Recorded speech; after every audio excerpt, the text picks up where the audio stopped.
এই মাহফিলের ফজাইল এবং বারাকাতে প্রিয় নবীজির সাথে যেন একত্রিত হতে পারি।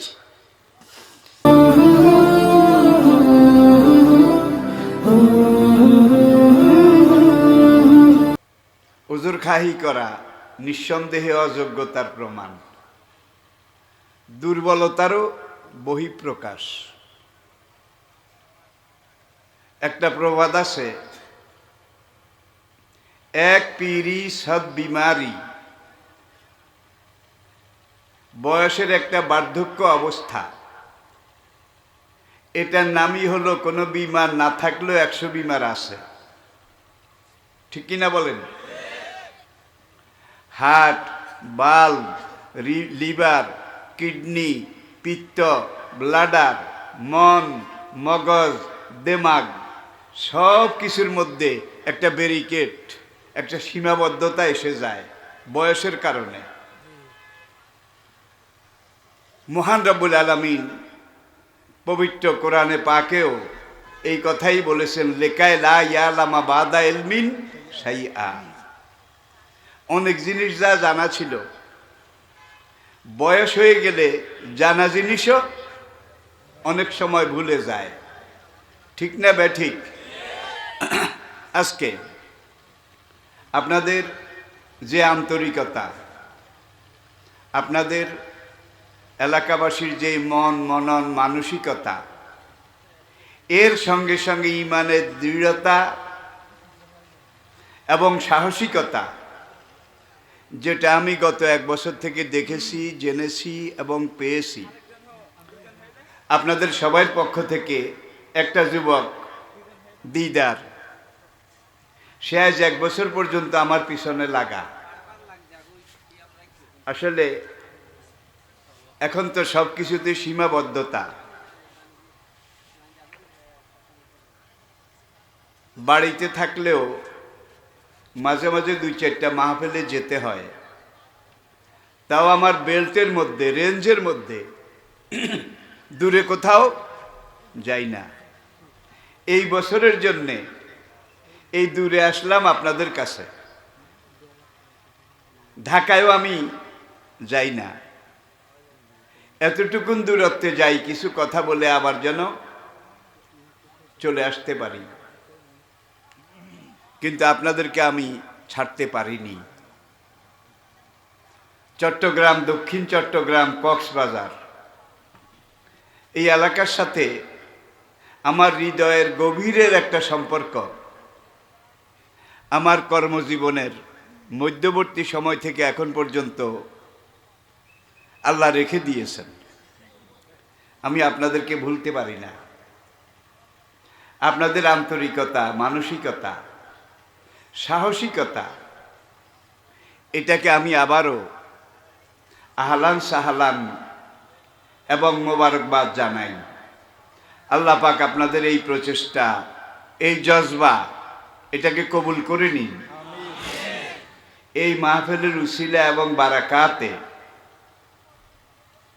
পবিত্র কোরআনে পাকের ফজাইল এবং বারাকাতে সরকারে দো আলম, আকায়ে দো জাহাं, তাজদারে মদিনা, সৈয়দুল মুরসালিন, খাতামুন নবিয়্যিন, ইমামুল মুত্তাকিন, ইমামুল মুরসালিন, রসুল রাব্বিল আলামিন, আকায়ে নামদার, শফিয়ে মাহশার, সাকিয়ে কাউসার, ইহা এবং পরকালের কর্ণধার, মদিনার তাজদার হুজুর নবী করিম সাল্লাল্লাহু আলাইহি ওয়াসাল্লামের নামে নামি, ইসমে গ্রামির বরকত এবং বদৌলতে হাসরের কঠিন ময়দানে আমাদের একজন গোলামকেও আল্লাহ তুমি বেইজ্জত করো না, আল্লাহ তুমি রুসওয়া করো না।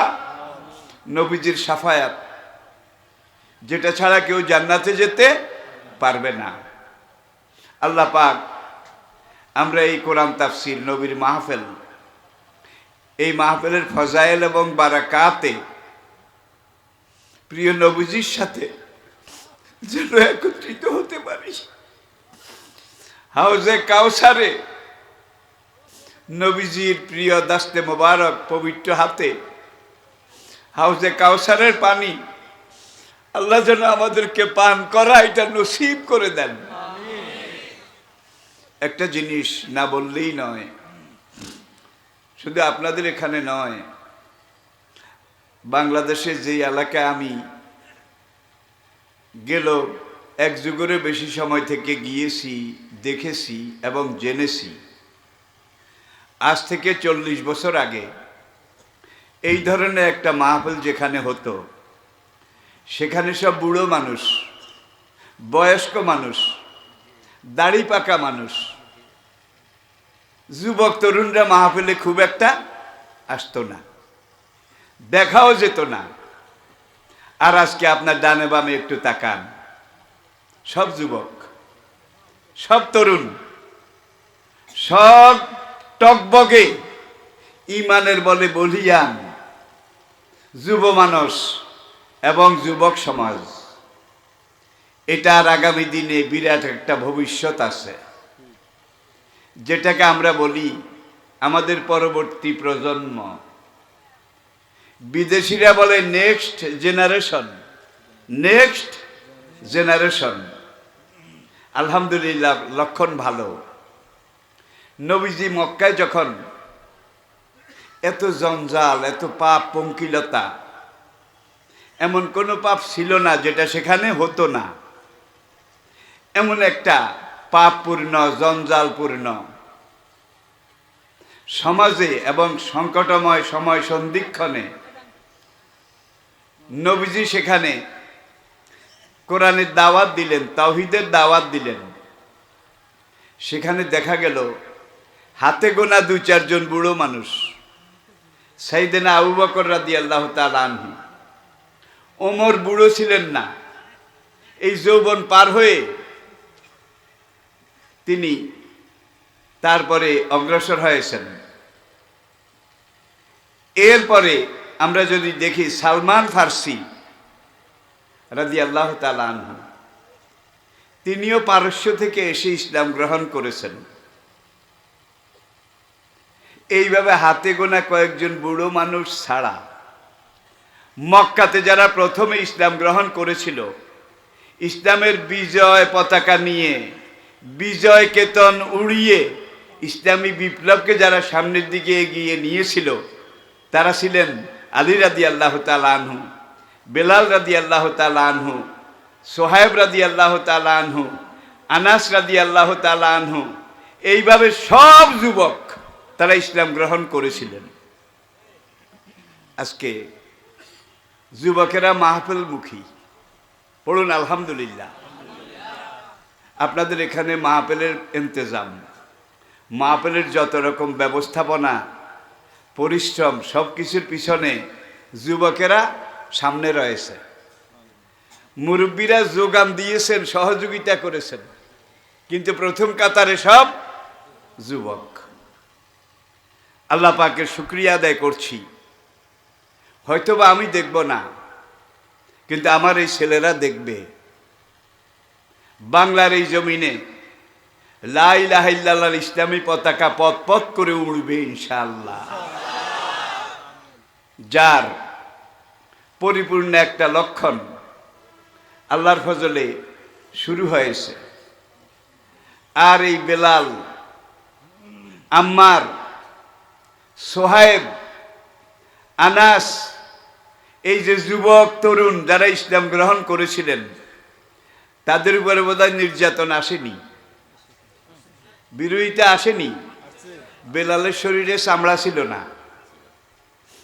সোহাইব রুমি রাদিয়াল্লাহু তাআলা আনহু, তার শরীরের চামড়াগুলো পুড়ে ফেলেছিল, গোশতগুলো জ্বলে গিয়েছিল, অনেক জায়গায় গর্ত হয়ে শরীরের হাড় দেখা যেত।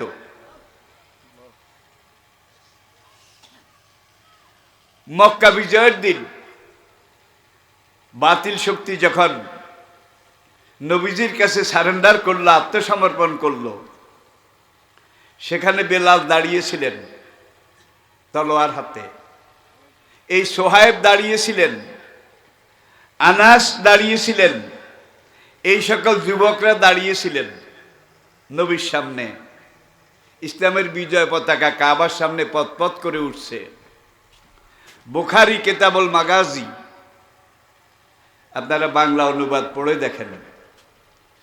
নবীজি সেদিন যেই কুরাইশরা 13টি বছর এতভাবে নির্যাতন করেছে, নবীজি বললেন এইটা আমার ভাই বেলাল, তার শরীরে চামড়া নাই, অনেক জায়গায় গোশতও নাই। এইটা আমার ভাই আম্মার ইবনে ইয়াসের, তার শরীরেও চামড়া নাই। এইটা আমার ভাই সোহাইব রুমি, তার শরীরেও চামড়া নাই, অনেকের গোশত পর্যন্ত আগুন দিয়ে জ্বালিয়েছ। জ্বলন্ত পাথরের আঙ্গারের উপরে শোয়ায়ে মন ওজনের পাথর বুকের উপরে চাপা দিয়েছ। এই জ্বলন্ত আঙ্গার, এগুলা তাদের চামড়া পুড়ে গেছে, গোশত পুড়ে গেছে, হাড়ে গিয়ে আগুনের দাগ লেগেছে। এই যে তাদের শরীর সাক্ষী, তোমরাই এটা করেছ। মা তারজুনা মিন্নিল ইয়াউম, হে মক্কার কুরাইশ সম্প্রদায়, তোমরা আজকে আমার থেকে কেমন রিপ্লাই চাও, কেমন ব্যবহার চাও? কুরাইশরাও তো শেয়ানা কম না, রাজবংশ। তারা বলল নারজু মিনকা মা ইউরজা মিন কারিম ইবনুল কারিম, আপনার মতো একজন মহৎ ব্যক্তি, আপনার মতো একজন সম্মানিত ব্যক্তি, আপনার মতো আমাদের বংশের একজন উজ্জ্বল ব্যক্তি, আপনার কাছে আমরা ভালো ছাড়া খারাপ কিছু আশাও করি না, কল্পনাও করি না। নবী 2 হাত তুলে বললেন লা তাসরিবা আলাইকুমুল ইয়াউম ওয়া আনতুম তুলাকা, তোমাদের কারো উপরে আমাদের কোনো অভিযোগ নাই, তোমাদের কারো ব্যাপারে আমার কোনো নালিশ নাই। মাদা মা মাদা, যেটা চলে গেছে গেছে। ইউসুফ তার দুশ্মনী করা ভাইদেরকে যেই কথা বলেছিলেন, আমিও তোমাদেরকে সেই কথা বলছি। তোমাদের সবাই প্রতি আমি ক্ষমা ঘোষণা করলাম, সাধারণ ক্ষমা ঘোষণা করলাম, সাধারণ ক্ষমা ঘোষণা করলাম। General Amnesty, general Amnesty, general Amnesty. প্রিয় ভাইয়েরা, বলুন তো, দুনিয়াতে আমরা দেখেছি আলেকজান্ডার দি গ্রেট, তার ইতিহাস আমরা জানি, হিটলারের ইতিহাস আমরা জানি, মুসলিনের ইতিহাস আমরা জানি। একটা শক্তির কাছে আরেকটা শক্তি যখন পরাজিত হয়েছে, রক্তের দরিয়া বয়ে গেছে, রক্তের নদী বয়ে গেছে, ঠিক কিনা বলেন? মক্কার এত বড় জালিম শক্তি, যারা মক্কার 13 বছর এইভাবে নির্যাতন করেছে, হিজরত করে মদিনা যাওয়ার পরেও সুখে থাকতে দেয়নি। এমন একটা জালিম শক্তি, বিরোধী শক্তি, যে আম্মার রাদিয়াল্লাহুর কথা, রাদিয়াল্লাহু তাআলা আনহুর কথা বলছি, তার মা হযরত সুমাইয়া রাদিয়াল্লাহু তাআলা আনহা, যিনি ইসলামের প্রথম শহীদ, তার বাবা হযরত ইয়াসির রাদিয়াল্লাহু তাআলা আনহু, ইসলামের দ্বিতীয় শহীদ। এরা শহীদ বাবা মায়ের সন্তান, ঠিক কিনা বলেন? কিন্তু যত নির্যাতন করেছ, এরা পিছনে যায়নি, এরা জুলুমকে ভয় করেনি, জীবনের পরোয়া করেনি। তাহলে বোঝা গেল সত্যিকার যারা দায়ী আল্লাহ, যারা দ্বীনের দায়ী, দ্বীনের রায়, দ্বীনের নকিব, যারা চায় আল্লাহর জমিনে আল্লাহর দ্বীন কায়েম হোক, তারা মার খায়, রক্ত দেয়, জখম হয়, জেলে যায়, কিন্তু আত্মসমর্পণ করে না, নতি স্বীকারও করে না, ঠিক না বে ঠিক? দেখুন, যেই ধাক্কা তাদের উপরে এসেছিল, তারা একজনও বোধহয় স্লিপ করেছেন, পিছলাই গেছেন, পিছনের দিকে গেছেন। কিন্তু আজকে আমরা এমন এক মুসলমান, আমাদেরকে কেউ যদি ধমক একটা দেয়, তখন আমরা বলি দেশ খারাপ, সময় খারাপ, জান বাঁচান ফরজ, বলি কি না? তাইলে মক্কার চাইতে তো আর খারাপ না, সেই জাহেলিয়াতের চাইতে তো আর খারাপ নয়। সেই জাহেলিয়াতের মোকাবিলা করে যত আঘাত লেগেছে, বেলাল, আম্মার, সোহাইব, এইসব সাহাবায়ে কেরাম, তাদের এক একজনের বুকে 80 থেকে 90টা তীরের, বল্লমের, নেজার আঘাত ছিল। শরীরে এমন এমন গর্ত ছিল যে গর্তের মধ্যে ছোট ছোট বাচ্চারা আঙ্গুল ঢুকায় খেলা করত, আঙ্গুল ঢুকায় খেলা করত। এরপরে নবীজি সাহাবায়ে কেরাম তাদেরকে নিয়ে নবুয়তের এই বিশাল একটা সময়ে যেই কজন মুসলমান ছিলেন তাদেরকে নিয়ে জেলখানায় ছিলেন। জেলখানাটার নাম আবু তালেব গিরিগুহা। আবু তালেব গিরিগুহা। আবু জেহেলরা জোট বাঁধল, যারা ইসলাম গ্রহণ করেছে তাদের সাথে কথা বলা যাবে না, যারা ইসলামের পক্ষে গিয়েছে তাদের কাছে কোনো খাদ্য সামগ্রী, কোনো জিনিস দেওয়াও যাবে না, বিক্রিও করা যাবে না, তাদের সাথে কথাবার্তা বলা যাবে না, সম্পর্ক রাখা যাবে না। এখন মুসলমানকে নিয়ে নবীজি আবু তালেব গিরিগুহা সেখানে গিয়ে আশ্রয় গ্রহণ করলেন। বছরের পর বছর তারা এক ফোঁটা পানি, একটা খুরমা খেজুর পর্যন্ত সেখানে যেতে দেওয়া হয়নি। অনেক সাহাবায়ে কেরাম থেকে হাদিস যে আমরা আমাদের যে পুরানো নামাজের মুসল্লা, চামড়ার তৈরি নামাজের মুসল্লা, এটাকে সকালে টুকরা টুকরা করে কেটে পানিতে ভিজিয়ে রাখতাম, রাতের বেলা এটাকে সিদ্ধ করে এক টুকরা আহার করতাম। একটা খেজুর যদি কোনোখান থেকে আসতো আমরা চারজনে মিলে ভাগ করে খেতাম। খেজুর একটা 4 ভাগ, ভাগে কদ্দুর পড়েছে বলেন।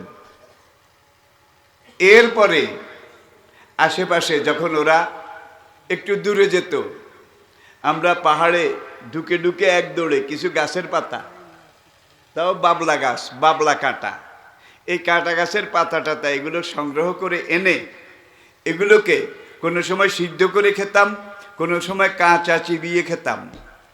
এই শুকনো চামড়া সিদ্ধ, গাছের পাতা এগুলো চিবিয়ে খাওয়ার সুবাদে আমরা যখন পায়খানা করতাম তখন আমাদের পায়খানা দুম্বা বকরি ছাগলের পায়খানার মতো কালো রঙের ছিল। কিন্তু তারা কি ইসলাম ছেড়েছেন? মাসাথুমুল বাসাউ ওয়াদ-দাররাউ ওয়াজুলজিলু, একভাবে তাদেরকে নির্যাতন করা হয়েছে।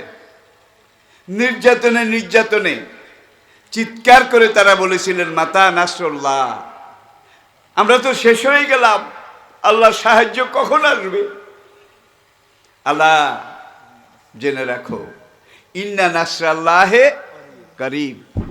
আমি আল্লাহ দেখতে চেয়েছিলাম আমার সাহায্য পাওয়ার যোগ্যতা তোমাদের মধ্যে আছে নাকি নাই। মার খেয়ে যদি দৌড় দিতে তাইলে আমি সাহায্য করতাম না। মার খেয়ে জীবন দিচ্ছ, রক্ত দিচ্ছ, মাথার খুলি ভাঙছ, দাঁত ভাঙছ, শরীরের গোষ্ঠ বিলাই দিয়েছ, তোমরা দাঁড়িয়ে আসো, তোমাদের জন্য আমি আল্লাহ সাহায্য ফরজ হয়ে গেছে। আল্লাহ কি সাহায্য করেনি? বলে বদরে মাত্র 313 জন, 7খানা মাত্র তলোয়ার ছিল, 7 খান। বর্ষা নেজা সব মিলিয়ে 313 জনের 9 খান ছিল।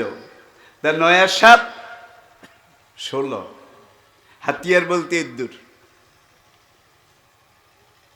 পিঠে চড়ে যাবে এমন কোনো ঘোড়া, কোনো উটও ছিল না। এইমাত্র গেল বছর হিজরত করে মদিনায় আসছেন, কারো থাকারও জায়গা নাই, খাওয়ারও জায়গা নাই, সব রিফিউজি।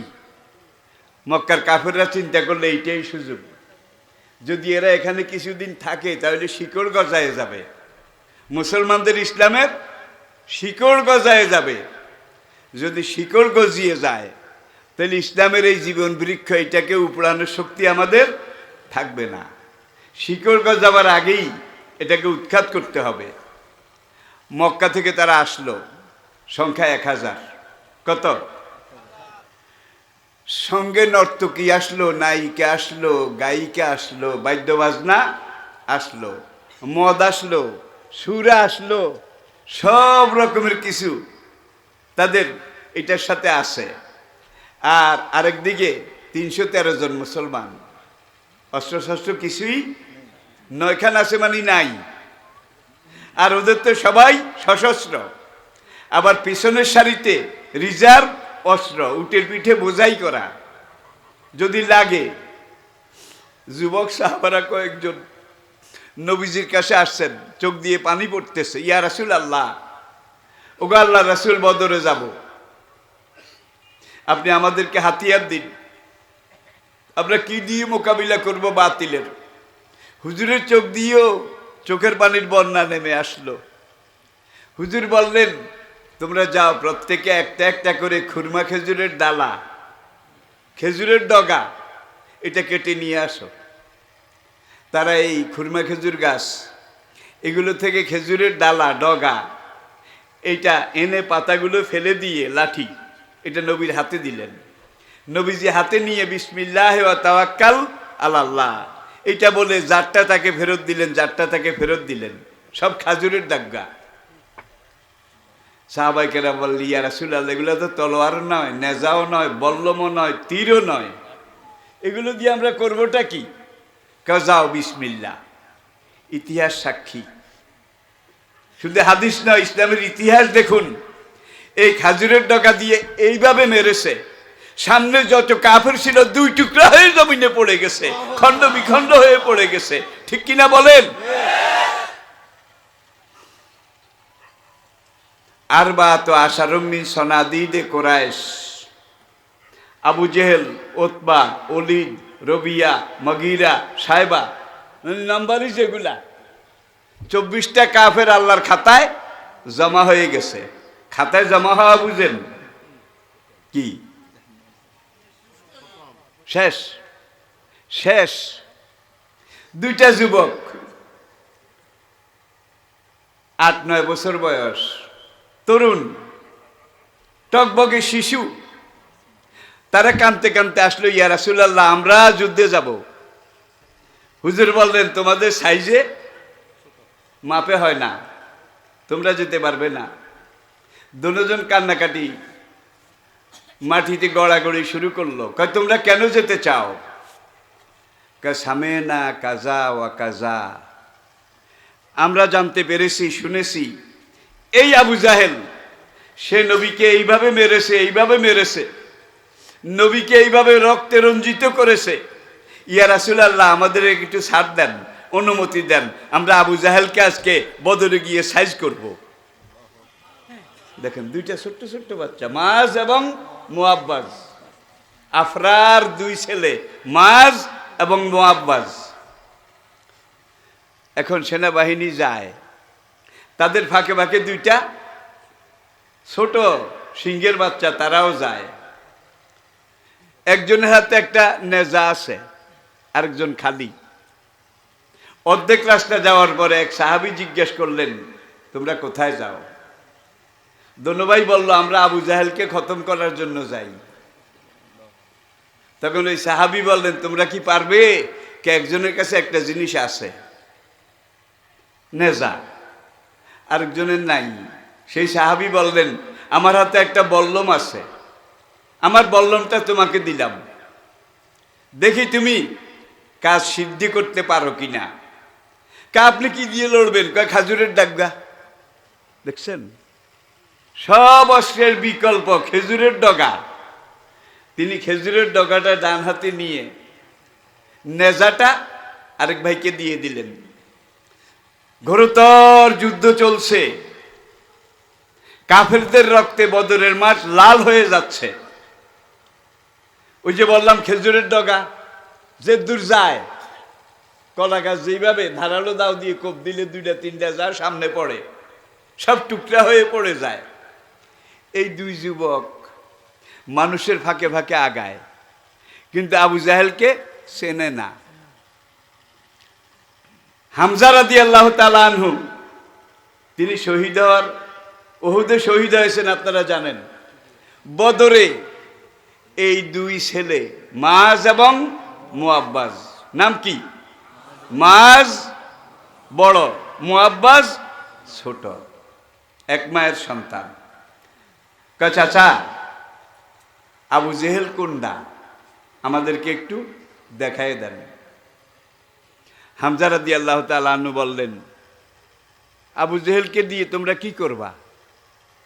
তোমরা তো ঘোড়ার পায়ের নিচ দিয়ে হাঁটো, আবু জেহেলের টার্গেটে তো আমিও আসি, আমার মতো আরো বীরেরা আছে, তোমরা কি করবে? চাচা, শুনেছি এই আবু জাহেল নবীকে সবচেয়ে বেশি কষ্ট দিয়েছে, আমরাও মদিনা থেকে শপথ নিয়ে বের হয়েছি, আজকে হয় আমাদের একদিন না আবু জাহেলের একদিন। আবু জাহেল আরেকজন সমকক্ষ মুসলিম মুজাহিদের সাথে যুদ্ধ করতেছে, তার লক্ষ্য সেই দিকে।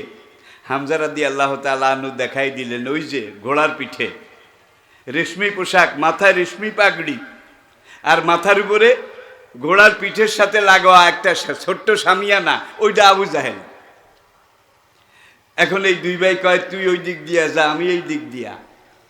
আবু জাহেল তো ওই দিকে আরেক মুজাহিদের সাথে যুদ্ধ করে। আমরা একবারে এত ছোট ছোট, আবু জাহেল আমাদেরকে কাউন্টে নেবে না, কাউন্টে নেবে না, হিসাব করবে না, গুরুত্বও দেবে না। দেখি আল্লাহ কি করে। বিসমিল্লাহ পড়ে দুই ভাই দুই দিক থেকে একটু দূরত্ব বজায় রেখে এক ভাই আরেক ভাইকে আল্লাহু আকবার ক্লিয়ারেন্স দিল, আল্লাহু আকবার। মাজ এদিক থেকে বর্ষা নিক্ষেপ করলো, মুয়াজ ওদিক থেকে নেজা নিক্ষেপ করলো, একটা এইখান দিয়ে ঢুকেছে আর একটা এইখান দিয়ে ঢুকেছে। ঢুকে কণ্ঠনালীতে যেটা ঢুকেছে এইটা ঢুকে ওখান দিয়ে বের হয়ে গেছে। গল গল গল গল করে মোষ জবাই করলে যেইভাবে রক্তস্রোত বের হয়, সে ঘোড়ার পিঠ থেকে পড়ে গেল, রক্ত শুধু ঝরতেছে। এটার সাথে আরেকটু লাগাইয়া দেই, মক্কাতে দাওয়াত চলছে, মুসলমানরা একটু আগে যে বলেছে শেবে আবু তালেব, আবু তালেব গিরি গুহায় বন্দী। আর এই নির্যাতনের সময় আল্লাহ রাব্বুল আলামিন পবিত্র কোরআন নাজিল করতেছেন নবীর কাছে। এক রাতে আল্লাহ পাক জিবরাইলকে পাঠিয়ে সূরা আর রহমান নাজিল করলেন। পড়েন আলহামদুলিল্লাহ।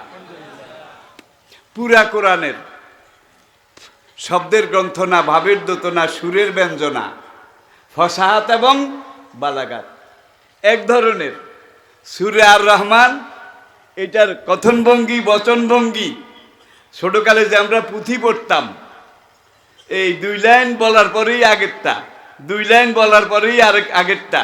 সূরা আর রহমান দেখেন একটা দুইটা আয়াত বলেই হবে আইয়া লা রাব্বিকুমা তুকাজ্জিবান। আল্লাহু আকবার। কালামুল মুলুকে মুলুকুল কালাম, ইন্না মিনাল বয়ানে লা সেহরা। সত্য নিরেট কথা যেটা, নির্ভেজাল কথা যেটা, সেটা শুনলে মানুষের মনে জাদু মন্ত্রের মতো আসর করে। ইবনে মাসুদ হুজাইলি বংশের একজন কেনা গোলাম। ইবনে মাসুদ বয়সে আপনাদের মতো, এই যুবকদের মতো বা তার চাইতে আরো কম। সূরা আর রহমান নাজিল হলো, আর নবী একবার শুনাইলেই সাহাবায়ে কেরামের মুখস্থ হয়ে যেত, একবার শুনলেই মুখস্থ হয়ে যেত। পড়ুন আলহামদুলিল্লাহ। কেন হতো? আমি আল্লাহ কোরআন নাজিল করেছি, ইন্না লাহু লাহাফিজুন। এই কোরআন কিয়ামত পর্যন্ত হেফাজত করার দায়িত্ব আমি আল্লাহ আমার হাতে নিয়েছি। ওয়ালাকাদ ইয়াসসারনাল কুরআনা লিযিকরি ফাহাল মিন মুদ্দাকির। যারা মনে রাখতে চায়, কোরআন মনে রাখা সহজ। যারা মুখস্থ করতে চায় তাদের জন্য কোরআন মুখস্থ করা সবচাইতে সহজ। ঠিক না ঠিক?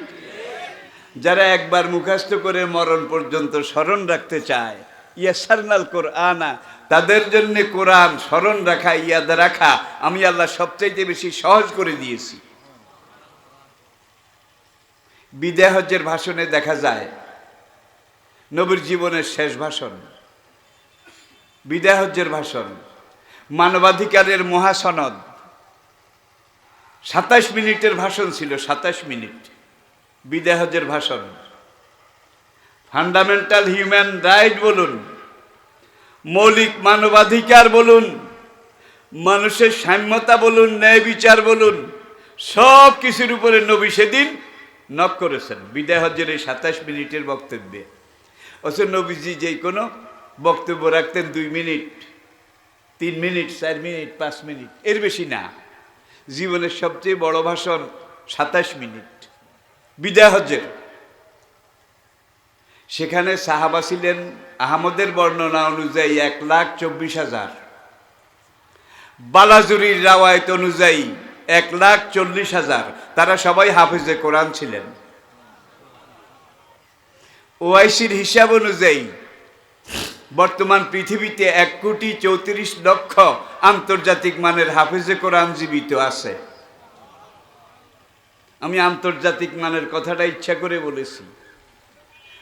আন্তর্জাতিক মানের হাফেজ অর্থ হলো যারা আন্তর্জাতিক হেফজুল কোরআন প্রতিযোগিতায় বিভিন্ন দেশ বিদেশে অংশগ্রহণ করে, তাদের মুখস্থটা এত শার্প, এত ধারালো, এত সহি, এত স্পিডি, এত গতিময়। তারা স্টেজে দাঁড়িয়ে শুরু করে বিসমিল্লাহির রহমানির রহিম, মিনাল জিন্নাতে ও নাস, 30 পারা। একটা লোকমাও লাগে না। লোকমা বুঝেন তো? লোকমা বুঝেছেন? একটু ভুল হয়ে গেছে, আরেকজনে একটু ঠিক করে দিয়েছে। ওই খতম তারাবির মধ্যে আপনারা দেখেন। তাহলে 1,34,00,000 আন্তর্জাতিক মানের হাফেজ, যারা এক দাঁড়ানোতে পুরা কোরআন মুখস্থ তেলাওয়াত করে শুনিয়ে দেয়, একবারও একটা লোকমা লাগে না। আমাদের দেশের হাফেজ সাহেবের তো অনেকের লোকমা লাগে, ঠিক কি না? ইনাদেরকে কিন্তু 1,34,00,000 মধ্যে গণনা করা হয় নাই। ইনাদেরকেও যদি গণনা করা হয় কত কোটি হবে? আল্লাহু আকবার। তাওরাত যেই যুগে নাজিল হয়েছিল মুসা আলাইহিস সালামের কাছে হিব্রু ভাষায়, সেই মুসা আলাইহিস সালামের জমানায় তাওরাতের বোধহয় একজন হাফেজ ছিল। একজন না, ছিল না। ওলে ইসমাইল বি মেউদ মেউদ শোনেম অত হিব্রেথি বি মেউদ শোনেম গাই গাদল। তাওরাতের হিব্রু ভাষা বলছি। এটা আমি বিলাতে 80 দশকের মাঝামাঝি হবে ব্রিটিশ মিউজিয়াম থেকে কালেকশন করেছি।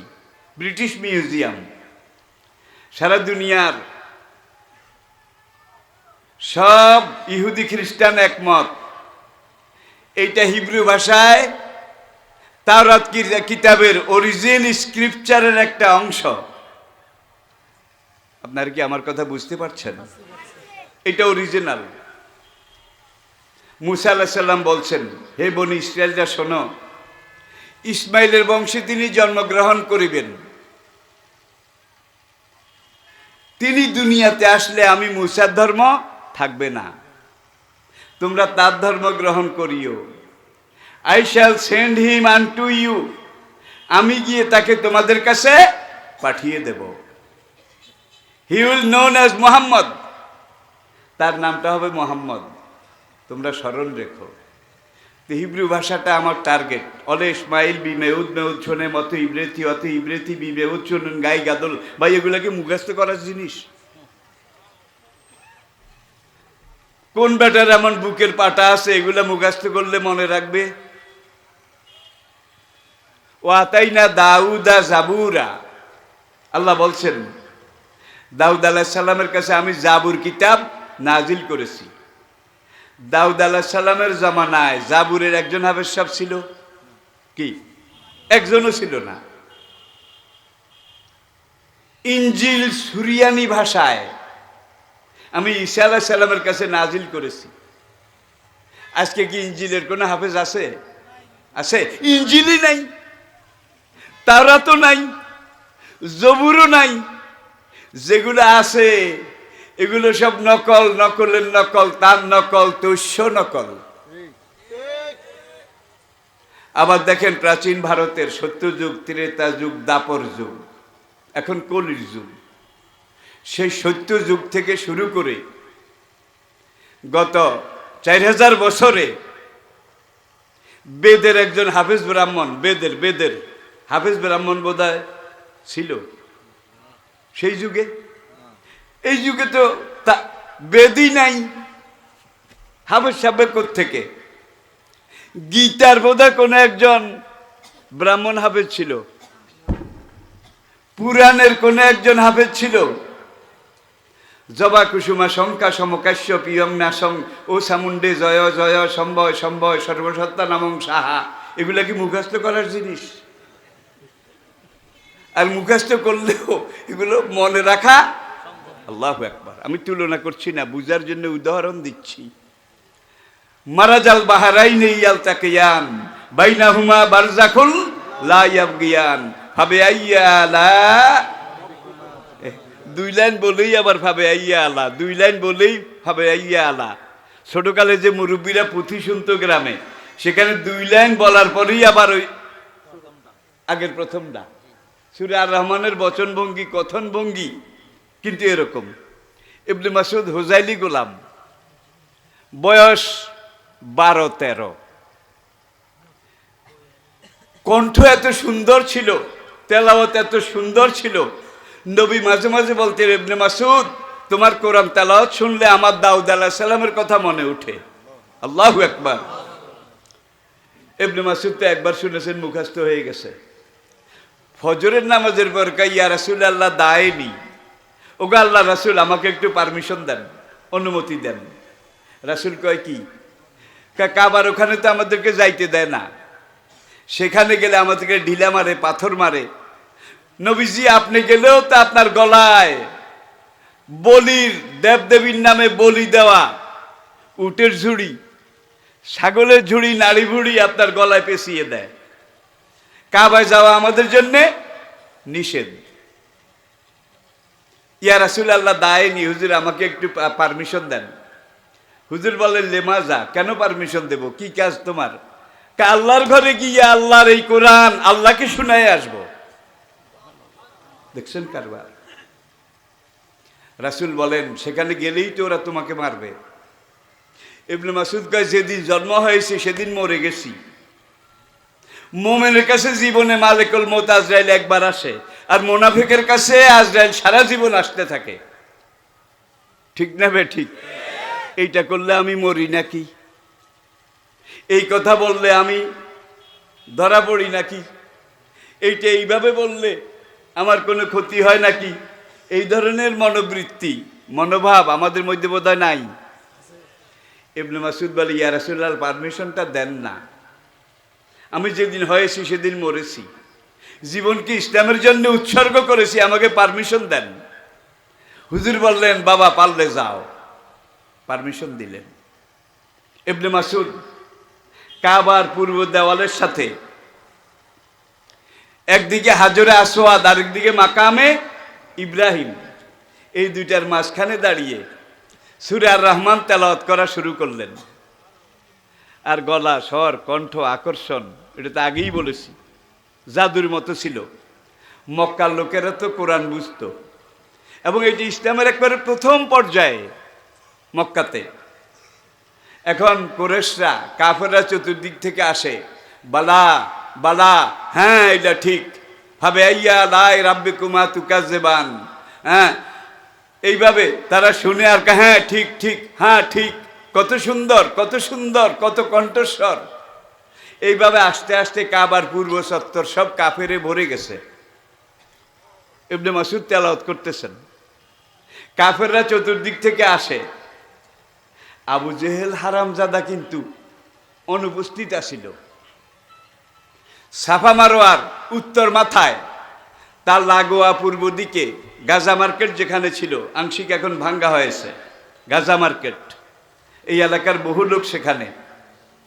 আমি গেলে এই চট্টগ্রাম, সিলেটের ভাইয়েরা যতবার গেছি সবচেয়ে বেশি মেহমানদারি তারা করে। এখন এক কাফের দৌড় দিয়ে গিয়ে দেখে যে আবু জাহেল তার বৈঠকখানায় শুয়ে শুয়ে পায়ের উপরে পাও তুলে হুক্কা টানতেছে, হুক্কা, আর নাক দিয়ে ধোঁয়া বের করতেছে। এই কাফের সেখানে গিয়ে বলে, নেতাজি আপনি আরাম করে শুয়ে আছেন, আর এবার হুক্কা টানেন, নাক দিয়ে ধোঁয়া বাইর করেন। আপনার কুরাইশের ধর্ম, জাহেলিয়াতের ধর্ম, আপনার দিন সবাইকে শেষ হয়ে যাবে। আবু জেহেল নলটা বের করে বলে, হয়েছেটা কি? খবর নেন না? মুহাম্মদের যে এক হুজাইলি গোলাম ইবনে মাসউদ, সে তো কয়েকদিন আগে ইসলাম গ্রহণ করেছে। আজকে কাবার হাজরে আসওয়াদ আর মাকামে ইব্রাহিমের মাঝখানে দাঁড়িয়ে সেই কোরআন কুরাইশদেরকে শোনাচ্ছে। এবং সবাই শুনে বলতেছে বালা বালা, ঠিক ঠিক, আরো পড়ো আরো পড়ো। আবু জেহেল এটা শুনে তাড়াতাড়ি ঘরের থেকে বের হয়েছে, বন্ড কথা বলতে বলতে। বন্ড কথা বুঝেন কি? অকথ্য গালিগালাজ মুহাম্মদ সাল্লাল্লাহু আলাইহি সাল্লামকে, মুসলমানদেরকে। আর ওর গলার আওয়াজটা ছিল গাধার মতো। যখন চিৎকার করে গালিগালাজ শুরু করতে করতে সে কাবার দিকে আসে, হাতে একটা লাঠি। এখন কুরাইশরা যে যেই দিকে পেরেছে, জানের ভয় তো আছে। আর এখানে যারা এসেছে সবাই কিন্তু আবু জাহেলের দ্বীনি ভাই, একজনও মুসলমান না। মুসলমান 37 জন বা 39 জন, একুনে সব মিলাইয়া, যার মধ্যে মহিলাও আছে, শিশুও আছে। তারা তো ওই আবু তালেব গিরি গুহায় বন্দী, যেটা একটু আগে বলেছি। আর ইবনে মাসউদও সেখান থেকেই কাবার এখানে এসেছেন। এখন যখন আবু জাহেল গাধার মতো গালাগালি করতে করতে, গাল মন্দ করতে করতে এখানে আসলো, এসে দেখে যে শ্রোতা একজনও নাই। জীবনের ভয়ে, আবু জাহেলের মাইডের ভয়ে সব অ্যাবাউট টার্ন সব পিছনের দিকে চলে গেছে। আবু জাহেল গিয়ে ইবনে মাসউদের সামনে খাড়াইছে, সাক্ষাৎ আজরাইল। 12-13 বছরের একটা যুবক। আর আবু জাহেল তো শেয়ানা না, সাড়ে শেয়ানা।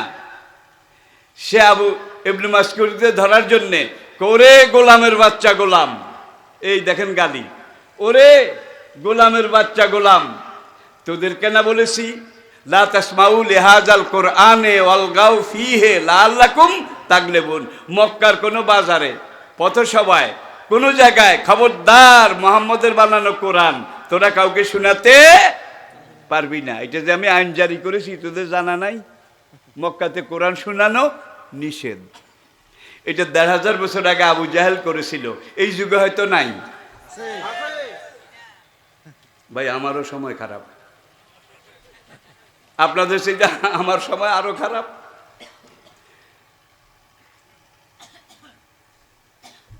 দেড় হাজার বছর আগের আবু জাহেল শুধু আবু জাহেল ছিল, ডক্টর ছিল না। এই যুগের আবু জাহেল অনেকে ডক্টর অমুক, ডক্টর তমুক, ঠিক কিনা বলে?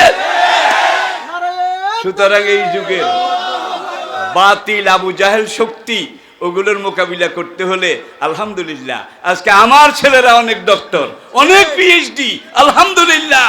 আজকে যারা দায়ী আল্লাহর কাজ করে, ইবনে মাসউদের মতো কাজ করে, তাদের অনেকে ডক্টর।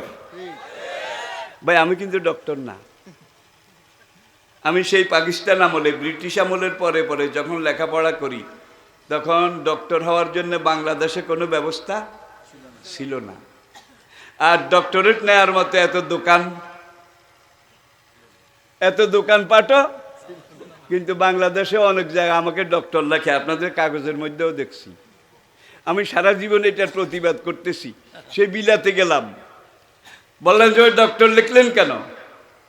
তখন একজন জবাব দেয়, doctor who is expert in this. Doctor হলো কোনো ব্যাপারে বিশেষজ্ঞ। তা আপনি যেইভাবে কথা বলেন, যেই যুক্তিগুলা দেন, আপনাকে আমরা একজন ডক্টর হিসাবে জানি। আমি বললাম না, আমি যেটা না সেটা বলবেন না। কেন? ডক্টর অর্থ বিশেষজ্ঞ না? আমি বললাম না, আমি বিশেষজ্ঞ না, আমি বিশেষ অজ্ঞ। শিক্ষিত ভাইয়েরা বুঝেছেন, আমি বিশেষজ্ঞ নই, আমি বিশেষ অজ্ঞ, বিশেষভাবে অজ্ঞ। তারপরেও কোরআনের কথা বলি সারা দুনিয়াতে, কথায় কথায় এসে যায়। এখন ইবনে মাসউদ যখন দেখলেন যে হারামজাদা তো আজকে আমারে শেষ করবে, জীবিত রাখবে না। আরবি একটা প্রবাদ আছে, যা ইয়াসালিং সানো তলা লেসানহু। মানুষ যখন বুঝে যে আজকে আমারে মেরে ফেলবে, তখন ওই যেই মানুষটা বুঝে এই শত্রু আমাকে মেরে ফেলবে, সে তখন বলবে মরেছি তো মরেছি, ওয়াহ থু। ওই শত্রুর মুখে লক্ষ্য করে একটা থুথুর দলা মারে কিনা, ঘৃণার প্রকাশ। আরেকটা আছে, যখন একটা লোক বুঝে আমি তো আজকে আর বাঁচবো না, আমাকে শেষ করে দেবে, সে মনে করে আমি মরে যাওয়ার আগে, মরবো তো মরবো, তার আগে ওর অন্ডকোষ তলপেটে অন্তত একটা লাথি জোরসে দিয়ে দেই। তলপেটে লাথি মারা বুঝেন? দেখুন ইসলামের প্রবাদ কত সুন্দর, কালোজয়ী, চিরন্তন। ইজা ইয়াসাল ইনসানু তালা লিসানুহু। মানুষ যখন বোঝে আজকে আমাকে মেরে ফেলবে, সে কয় মরেছি তোরে একটা দিয়া লই আগে। ইবনে মাসউদের এই অবস্থা হয়ে গেছে। তিনি কিন্তু যুবক, 12-13 বছর বয়স। আমি এই যুবক ভাইদের উদ্দেশ্যে বলতেছি কথাগুলো।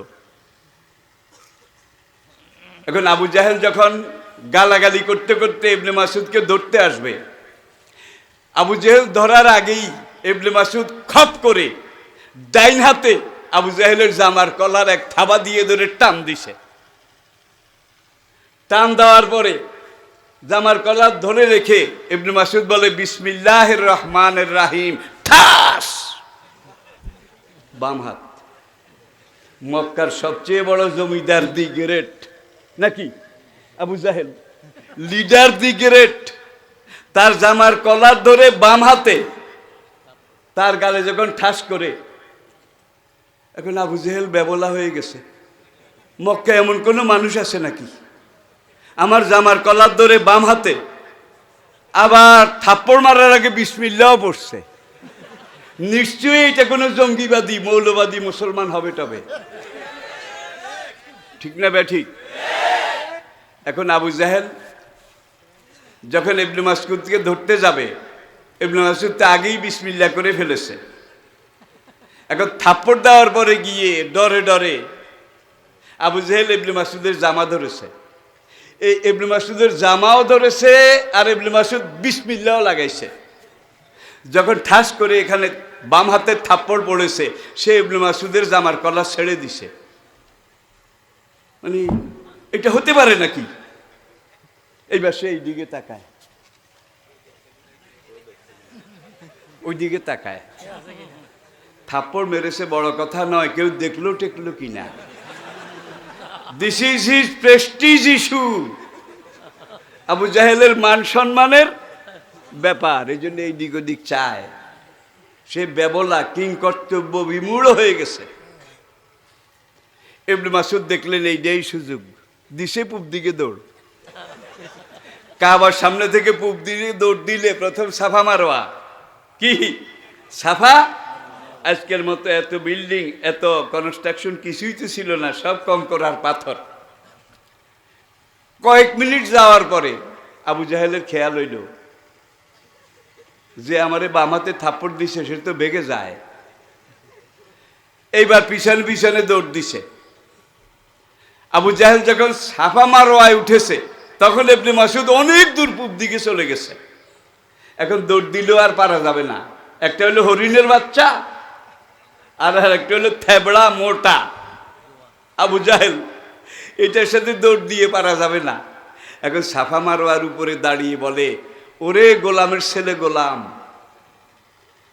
লাত মানত হবল ওজ্জাইয়াও কিয়াগুস, ঠাকুর ঠাকুরানির এই ঘরের সামনে তুই আমাকে বাম হাতে গোলাম হয়ে, গোলামের ছেলে গোলাম হয়ে, আমার মতো এত বড় কালচার সিভিলাইজড মক্কার লিডার দি গ্রেট আমার গালে বাম হাতে থাপ্পড় দিলি, আমার মানিজ্যতা সব লাঠে উঠেছে।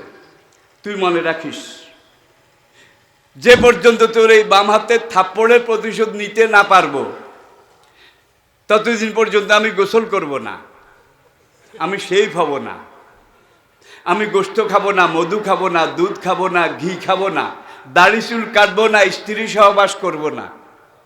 কসমগুলা খুব সুন্দর সুন্দর। ইবনে মাসউদ দৌড় দেয়ার কয়, ওরে কাফেরের বাচ্চা কাফের। দেখছেন কোনো ভয় আছে? ওরে কাফেরের বাচ্চা কাফের, আবু জাহেল তুই মনে রাখিস, আমার নবী যদি সত্য নবী হয়ে থাকেন, আর যেই কোরআন কাবাকে সাক্ষী করে দুনিয়াকে শুনিয়েছি সূরা আর রহমান, এটা যদি সত্যি হয়ে থাকে, তুই মনে রাখিস আমি ইবনে মাসউদ একদিন তোর আজরাইল হতে পারি। ভাই দেখছেন, এটাকে বলে মুসলমান, এটাই ঈমান। আমাদের এই যুবক তরুণ আগামী প্রজন্ম, আল্লাহর কাছে দোয়া করি, আল্লাহ সবাইকে ইবনে মাসউদের ঈমান যেন দিয়ে দেন, বেলালের ঈমান যেন দিয়ে দেন, সোহাইবের ঈমান যেন দিয়ে দেন, খাব্বাব বিন আরাতের ঈমান জান দিয়ে দেন। আলহামদুলিল্লাহ, যুবকরা জাগতেছে। যেখানে যখন মাহফিল হবে যুবক ভাইয়েরা আপনারা যাবেন, কোরআনের কথা শুনবেন। রাজি আছেন তো? আমি হয়তো আর বেশি দিন বলতে পারবো না, কারণ আমি জীবনের বেলাভূমিতে, জীবনের শেষ পর্যায়ে। কিন্তু মাঠে তো আমার ছেলেরা আছে, আমার ছেলেরা কথা বলছে, তারা কথা বলতেছে, বলে যাবে। আপনারা তাদের কথা শুনবেন, যত শুনবেন আপনার এখানে নূরের আলো জ্বলবে, যত শুনবেন আলো জ্বলবে, আলো জ্বলবে। এক সময় দেখবেন আপনার মন মুকুট, হৃদয়ের গভীরতম কন্দর সব আল্লাহ নূরে ভরপুর হয়ে গেছে। তখন আপনি একজন ইবনে মাসউদ হয়ে যাবেন, আপনি এক একজন বেলাল হয়ে যাবেন। আল্লাহ পাক সেইভাবে আমার যুবক ভাইদেরকে কবুল করুন, পড়ুন আমিন। এখন আবু জাহেল দেখে যে আর দৌড়াদৌড়ি করে লাভ নাই, ধরা যাবে না, সে মাথাটা নিচের দিকে রেখে ঘরের দিকে যায়, আর মাঝে মাঝে এই দিক ওদিক চায়, কেউ দেখলো টেকলো কিনা, দেখলো টেকলো কিনা। এইবার ইবনে মাসউদ ওই ঘুরা পথে ওই দিক দিয়ে ঘুরে কাবার পশ্চিম দিকে হলো আবু তালেব গিরি গুহা, ওই জেলখানা যেখানে তাদেরকে ঘিরে রেখেছে, বের হতে দিচ্ছে না। সেখানে যাই একে, ইয়া রাসূলুল্লাহ, কাম তো গড়াইছি, কাম তো একটা গড়াইছি। কয় কি? এই আমি সূরা আর রহমান, এটা আল্লাহরে শুনাই, আল্লাহর বান্দাদেরকে শুনাই, কাবাঘরকে শুনাই। আবু জেহেল এসে যখন আমাকে এইভাবে মারবে, আমি তখন মনে করলাম মরে তো গেছি। আমি আবু জাহেলের জামাল করার ধরে বাম হাতে বিসমিল্লাহ পড়ে ঠাস। নবী কয়, আইলগড়ের আগুন বাইলগড়ে লাগাইছ। এমনি মক্কায় থাকতে পারি না, কোনো কথা বলতে পারি না, আমাদেরকে কোণঠাসা করেছে, কর্নার করেছে। আবার তুই নেতাজি গ্রেট, মক্কার 1 নম্বরে যার নাম আসে, তাকে এইভাবে থাপ্পড় মারলি, কি জানি হয়। হুজুর কিচ্ছু হবে না, আমার একটা ঘোড়া জোগাড় করে দেন। ঘোড়া? কি হবে? কে এখান থেকে ঘোড়ায় উঠবো, দৌড় দেব, লোহিত সাগরের পাড়ে গিয়ে একটা নৌকা খুঁজে নিয়ে একবারে পশ্চিম পাড়ে আমি আবিসিনিয়া চলে যাব। এই শুরু আবিসিনিয়া, ইথিওপিয়া। ইতিহাস আপনারা জানেন, আমি শুধু ইশারা করি। হুজুর আবু বকরের দিকে তাকাইলেন, সামনে বসা আবু বকর। আবু বকর বলে, বালা ইয়া রাসূলুল্লাহ, লাব্বাইকা ওয়া সাদাইকা ইয়া রাসূলুল্লাহ। হুজুর আজকে সকালে ফজরের পরে আমি এখানে আসার আগে একটা ঘোড়াকে একবারে জিন লাগিয়ে, লাগাম লাগিয়ে, স্ট্যান্ড টু পজিশন করে ঘরের সামনে বেঁধে রেখে এসেছি। খেয়াল করেন নাই বোধহয়। নবীজি বলে, আজকে যে দ্রুতগামী আরবি ঘোড়া লাগবে, এটা তুমি অগ্রিম কিভাবে বুঝলা? আবু জেহেল কয়, ইয়া রাসূলুল্লাহ, ইয়া হাবিবাল্লাহ, সাবধানের মান নাই।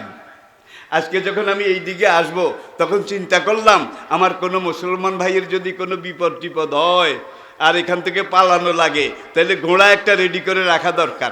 আমি রেডি করে রেখেছি। নবী ইবনে মাসউদকে বলে, যা আবু বকরের ঘরের সামনে ঘোড়া বাঁধা আছে, ওইটার পিঠের উপরে উঠে লাগাম কষে ধরো।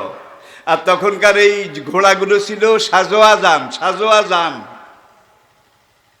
আজকাল যুদ্ধ আর ঘোড়া দিয়া হয় না, কিন্তু ১৫০০ বছর আগে আল্লাহ পবিত্র কোরআনে অমির রেবাতিল খাইলে, ঘোড়ার পাল, এগুলোকে যুদ্ধের প্রশিক্ষণ দিয়ে লাইন করে বেঁধে রাখো, দুশ্মনটা দেখলে যেন তাদের পালপিটিশন শুরু হয়।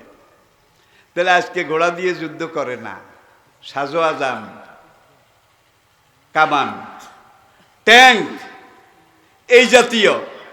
কিন্তু এই যে কামান, সাজোয়া যান, যুদ্ধ যান, এগুলার ইঞ্জিনের পাওয়ার, শক্তি, এটাকে মাপার জন্য ১৫০০ বছর পরেও ঘোড়ার দরকার। আপনার এই গাড়িটা কয় ঘোড়া, আপনার এই ইঞ্জিনটা কয় ঘোড়া, এটা বোধহয় আপনাদের দেশে নাই। আপনি যে ঘরে পানি তোলেন, আপনার এই মোটরটা কয় ঘোড়া? তাহলে বোঝা গেল ইঞ্জিনের হিসাব, অশ্বশক্তি, ঘোড়া শক্তি, এটা ছাড়া মাপার অন্য কোনো যন্ত্র আজ পর্যন্ত আবিষ্কার হয় নাই। সুতরাং আজকে সাজোয়া গাড়ি বলেন, ট্যাঙ্ক বলেন, কামান বলেন, এগুলাও কত ঘোড়া কত ঘোড়া কত ঘোড়া, এগুলোর ইঞ্জিনের একটা হিসাব আছে কিনা? আবু জাহেল চলে গেছে তার ঘরে, 3 দিন আর বাইরে নেই লজ্জায়। ইবনে মাসউদ চলে গেছে আবিসিনিয়া। প্রায় 9 বছর পরে, কোন কোন বর্ণনায় 7 বছর পরে, নবীজি হিজরত করে যখন মদিনায় গেলেন, মদিনায় যাওয়ার পরে হিজরতের 2য় বছরে বদরের যুদ্ধ, আপনারা জানেন তো, পরের বছর বদরের যুদ্ধ। এখন ইবনে মাসউদ রাদিয়াল্লাহু তাআলা আনহু যখন খবর পাইলেন নবী মদিনায় এসেছে, সাহাবারাও নবীর সাথে মদিনায় এসেছে, তিনি লোহিত সাগর পার হয়ে আবার মদিনায় এসে নবীর সাথে মিলিত হলেন। প্রথম বছর, 2য় বছর বদরের ময়দানে ইবনে মাসউদ গেছে। এখন সে কাউকে খোঁজে না, সে খোঁজে আবু জাহেল কোথায়, আবু জাহেল কোথায়। 2 ভাই তো আগেই তাকে এখান দিয়ে আর এখান দিয়ে মেরে মোষ জবাই করে দিলে যেরকম উঠতে চায় উঠতে পারে না, রক্ত যায় রক্ত যায়। আবু জাহেলেরও রক্ত যায় রক্ত যায়, শরীরটা একবার দুর্বল, হীন ক্ষীণ, কিন্তু মাঝে মাঝে কল্লা ঘুরায়। কে রইল, কে গেল, কে আসে, কে নাই, অসহায়। ইবনে মাসউদ কিন্তু আবু জাহেলকে খুঁজতেছে। সে যে 8 বছর 9 বছর আগে কাবাকে সাক্ষী করে একটা কথা বলে এসেছিল, এই যুবক, এই তরুণ ইবনে মাসউদ, কোরআন যদি সত্য হয়ে থাকে আমি ইবনে মাসউদ তো আজরাইল হতে পারি। কথাটা খেয়াল আসে না? এখন এই আল্লাহর বান্দা শুধু আবু জাহেলকে খোঁজে।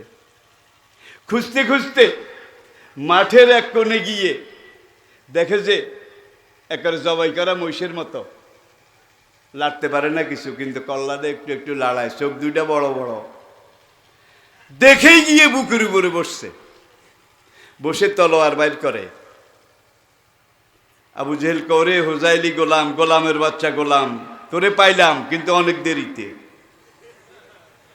এমন সময় তোকে আমি পেলাম, তাও আমার বুকের উপরে তুই বসা, তোকে আমি কিছুই করতে পারতেছি না।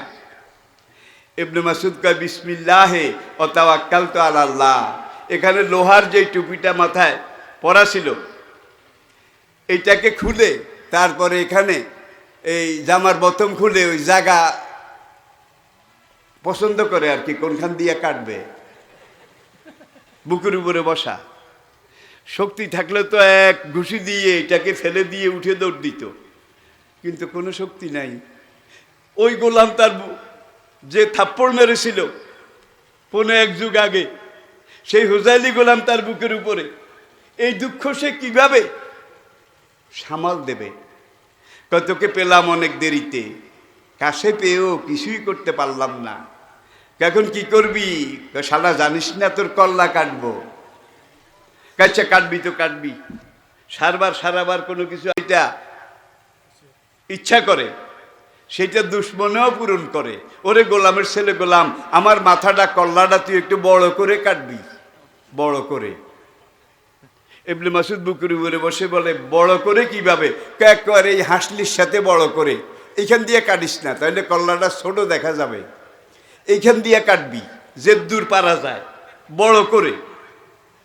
ইবনে মাসউদকে বড় করে কাটলে কি হবে? আমি জানি আমার কল্লা কেটে তুই মুসলমানদের ক্যাম্পে তোদের নবীর সামনে নিয়ে যাবি, সেখানে মুসলমানরা আছে, আমার কল্লাটা বড় দেখলে তারা বলবে যেমন আবু জাহেল তেমন তার কল্লা। দেখছেন, বুড়ি মরে মরে কিন্তু খুদের আড়ি ছাড়ে না।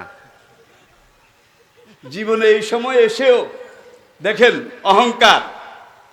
ইবনে মাসউদ বললেন, এটা তোমার অন্তিম একটা অনুরোধ, ঠিক আছে, আমি যেদূর পারি একেবারে যা পেরেছে বেচারে বড় করে এখন কেটে মুসলমানদের ক্যাম্পের দিকে নেবে।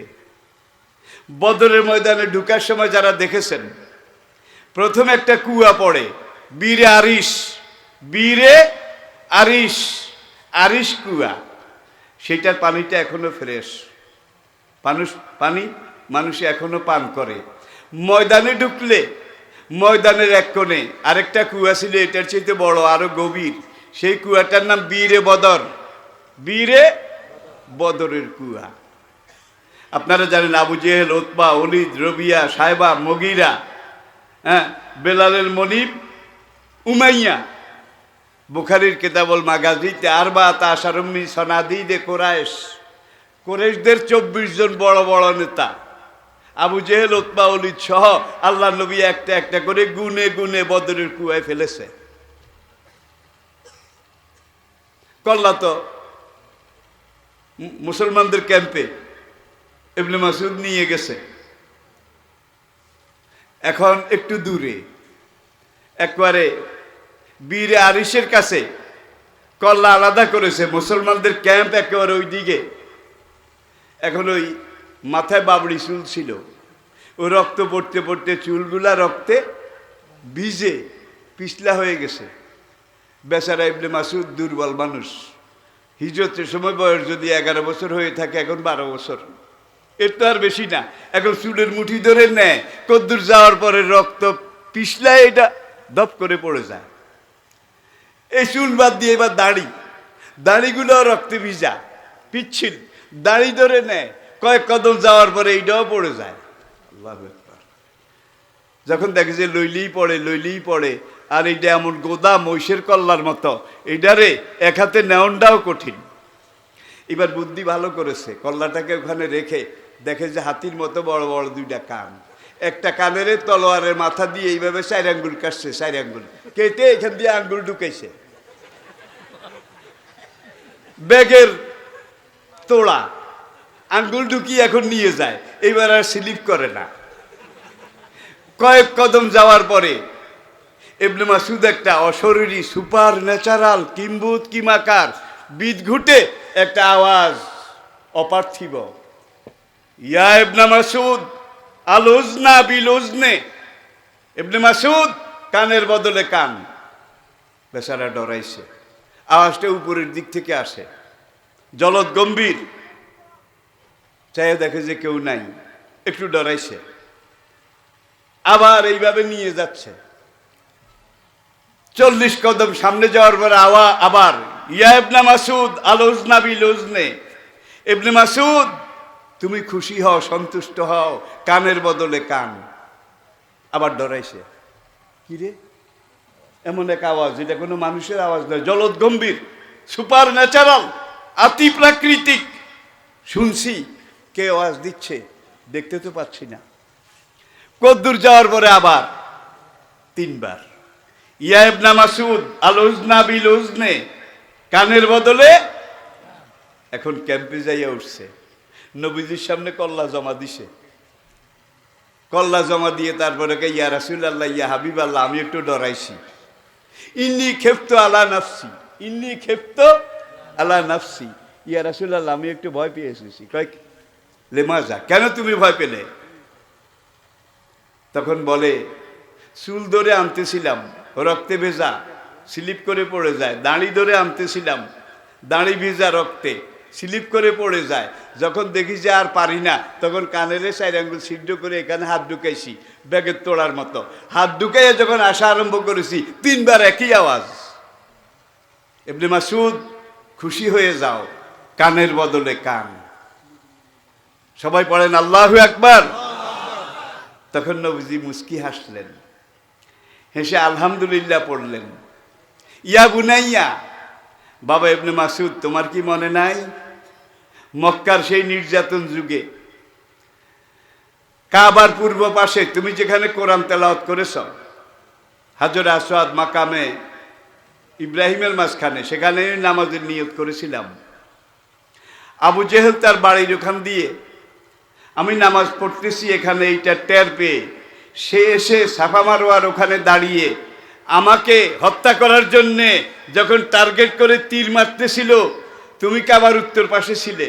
তুমি যখন দেখেছো আবু জাহেল সেখান থেকে আমি নবীর দিকে তীর মারে, তা এক দৌড়ে তুমি এসে আমাকে এইভাবে আড়াল দিয়ে দাঁড়িয়ে গেছ, নিজকে দিয়ে মানব বর্ম রচনা করেছ।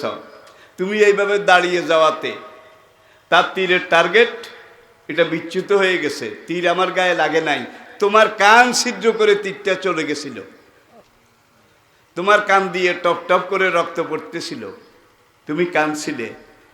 আমি নবী বলছি, উসবর উসবর, বাবা সবর করো, ধৈর্য ধরো, তোমার এই কানের বদলা, কানের প্রতিশোধ একদিন আল্লাহ দেবে। ইবনে মাসউদ, দেখো আল্লাহ কিভাবে দিয়েছে। তুমি তার, আবু জেহেল তোমার কান তীর দিয়ে ছিদ্র করেছে 1 ইঞ্চি, আর আজকে তুমি আবু জেহেলের কান তলোয়ার দিয়ে 4 ইঞ্চি করে ব্যাগের তোড়া। এরপরে আল্লাহ জিবরাইলকে পাঠিয়ে তোমারে মনে করাইয়া দিছে, ইবনে মাসউদ বুশরা লাক, তোমার জন্য সুসংবাদ, তোমার কান সে তীর দিয়ে ছিদ্র করেছিল, আজকে তার কান তুমি তলোয়ার দিয়ে ছিদ্র করেছ। এটাই আল্লাহর বিচার। আপনাদের অসুবিধা হয়? আমার কলিজার টুকরা যুবক তরুণ ভাইয়েরা, আপনারা 5 ওয়াক্ত নামাজ পড়বেন, রাজি? রাজি? সবাই রাজি? রাজি? আলহামদুলিল্লাহ, আলহামদুলিল্লাহ। হাত নামান, হাত নামান। নামাজের উপরে ওয়াজ শুরু করলে এখন আবার কমপক্ষে 1 ঘন্টা দরকার। আমার আগের ভাই তিনিও সলাতের উপরে আলোচনা করেছেন, শুধু আমি আর ওইদিকে যাচ্ছি না। নামাজ যদি না পড়েন, আপনি দৈনিক 1,00,000 বলি বলেন আমি মুসলমান, আমি মুসলমান, আমি মুসলমান, আমি ইমানদার। মান তারাকা সলাতা মুতাআম্মিদান ফাকাদ কাফারা। হেলায় খেলায় অবজ্ঞা অলসতা করে বিনা উজরে 1 ওয়াক্ত ফরজ নামাজ যে তরক করলো, মান তারাকা মুতাআম্মিদান, ইচ্ছা করে, ফাকাদ কাফারা, সে কাফেরের পর্যায়ে চলে গেল।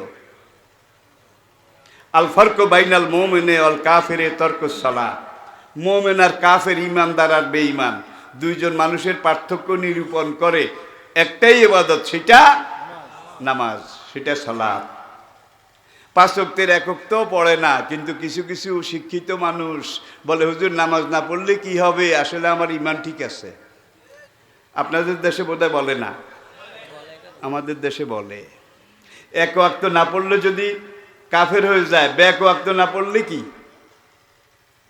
বিচার আপনাদের কাছে? নামাজ ঠিক মতো পড়বেন, রাজি আছেন? 2 নম্বর, আমার কলিজার টুকরা যুবক ভাইয়েরা, মোবাইল যেই যুগে যেটা দরকার, আমার পকেটেও একটা আছে, কিন্তু আমার পকেটে যেটা ভাই, এটাতে ছবি টবি দেখা যায় না, ওই সেই বাটাম, আর ছবি আলাদা আমি চালাইতেও জানি না, শিখিও নাই, কিন্তু সারা পৃথিবীর সাথে কথা বলা লাগে।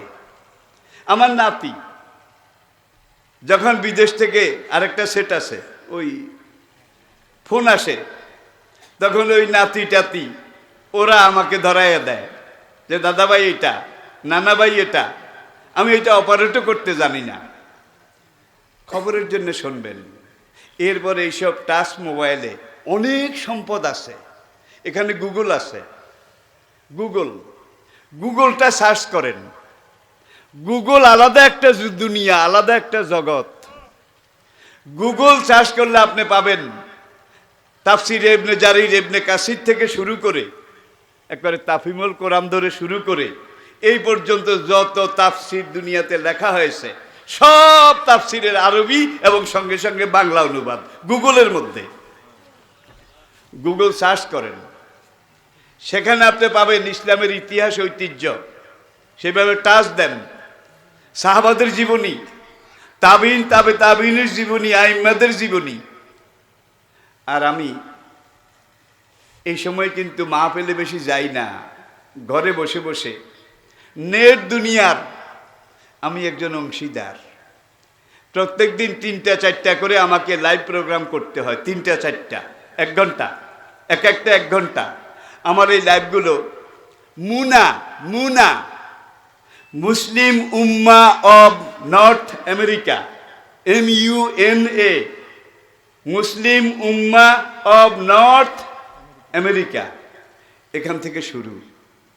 এরপরে ব্রিটেন, ফ্রান্স, কানাডা, জার্মানি, এই থেকে শুরু করে south Korea, Japan, south Africa, মানে কম্বোডিয়া, কমিউনিস্ট রাষ্ট্র, সেই সব দেশের সাথে আমি নেট দুনিয়ায় কথা বলি। আলহামদুলিল্লাহ, আল্লাহর শুকর।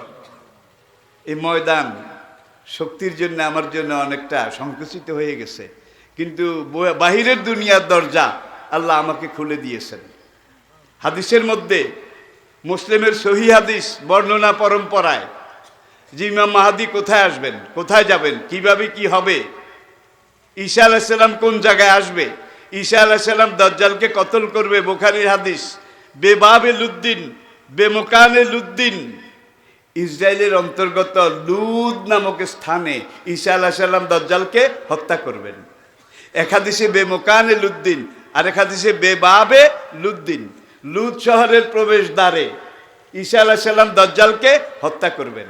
আপনি গুগল সার্চ করেন, সার্চ করে সেখানে লুদ, লুদ LOOD অথবা LOOT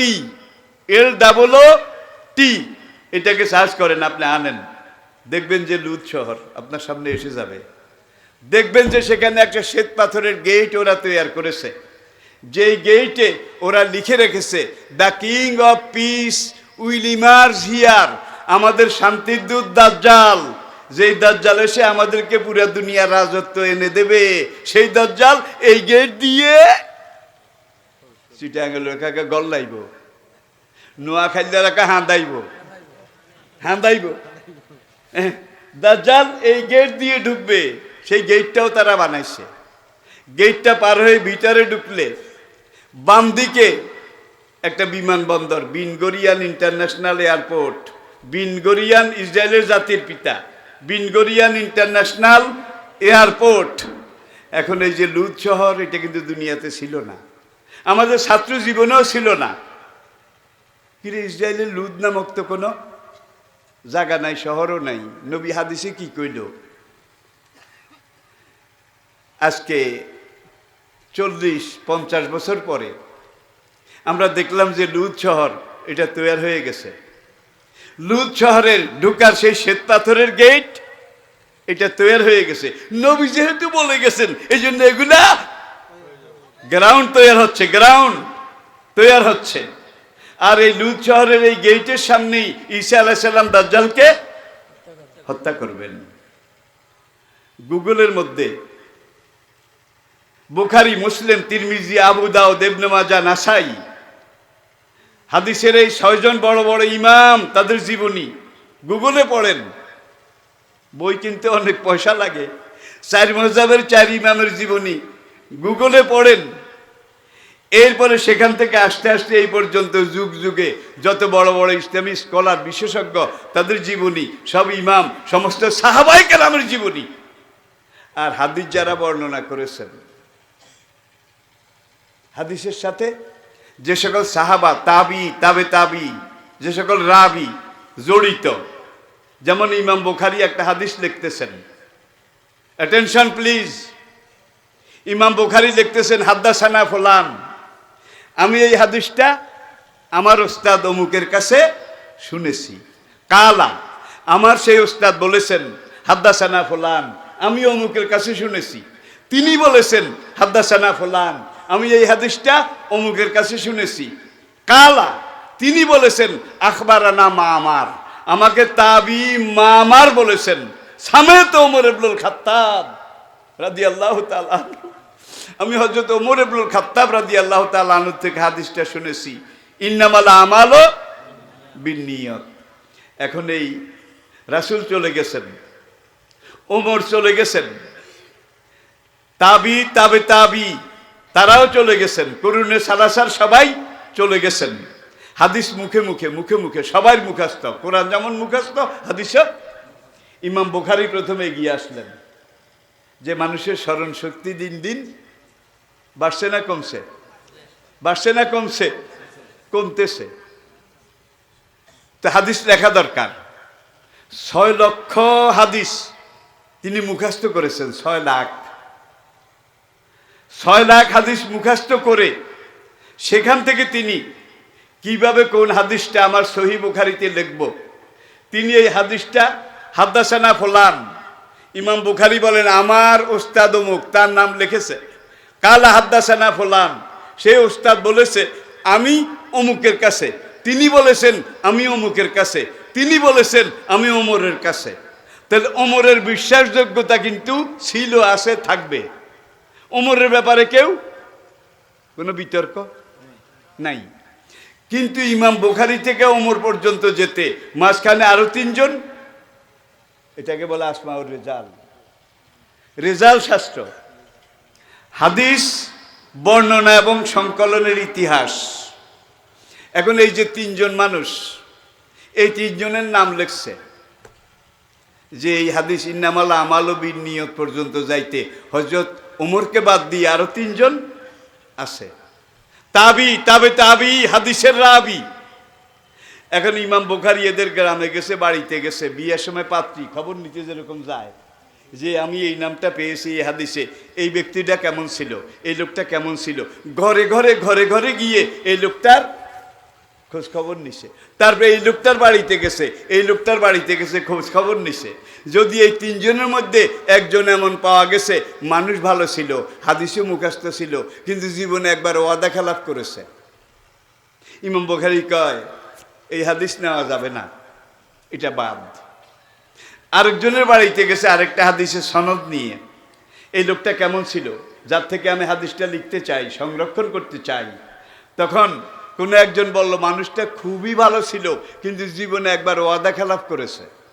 ইমাম বুখারী কয় এইটাও বাদ। আরেকজনের বাড়িতে গেছে, জীবনে একবার মিথ্যা সাক্ষী দিয়েছে। আরেকজনের বাড়িতে গেছে, খুব ভালো পারফেক্ট মানুষ ছিল, দেশের সেরা ছিল, কিন্তু একদিন চা দোকানে বসে চা খাইছে। চা দোকানে বসে চা খাওয়া হারাম নয়, তাকওয়ার খেলাফ। তাকওয়ার ভাই আমি নিজে খাই না, কারণ আপনি এখন যেই কাপে চা খাবেন কিছুক্ষণ আগে হয়তো এমন একজনে খেয়ে গেছে যে মদ খাইছে, ইয়াবা খেয়েছে, ফেন্সিডিল খেয়েছে, মদ্যপের ঠোঁটে লাগেছে, আর চা দোকানদারও একটা বলের মধ্যে পানি নিয়ে এটার মধ্যেই সারাদিন ধোয়। একবার সুবান পাক হইতে হলে 3 সুবান লাগে। কয় সুবান? প্রত্যেকটা সুবানই নতুন পানির মধ্যে। আর দোকানদার কোন পানির জুবায়? একই পানির। যার জন্য এই কাপটা পাক করার কোনো উপায় এখানে হয় না। আরেকজনের বাড়িতে গেছে, কয়েকবার 1 নম্বর এই দেশের আল্লাহর ওলি ছিল, কিন্তু একদিন রাস্তা দিয়ে হাঁটতে হাঁটতে চীনাবাদাম খাইছে। চীনাবাদাম এইটাও নেওয়া যাবে না ভাই, রাস্তা দিয়ে হাঁটতে হাঁটতে চীনাবাদাম খাওয়া হারাম নয়, মকরুও নয়, তাকওয়ার খেলাফ। তাকওয়ার খেলাফ, এইটাও নেয় নাই। এইভাবে হাদিস সংকলন করতে গিয়ে 6 লক্ষ সোনার মানুষের জীবন, 6 লক্ষ হাদিসের রাবি, বর্ণনা পরম্পরা, সনদের চেইন। এই চেইনের মধ্যে একজন পাওয়া গেছে দোকানে চা খাইছে, হাঁটতে হাঁটতে চীনাবাদাম খাইছে, হাদিস এইটাও লয় নাই। ইনসাইক্লোপিডিয়া ব্রিটানিকা লিখেছে মুসলমান এমন সার্থক জাতি, সাবধানী হুঁশিয়ার জাতি, যারা নিজের নবীর জীবনকে হেফাজত করার জন্যে নবীকে ঘিরে আসে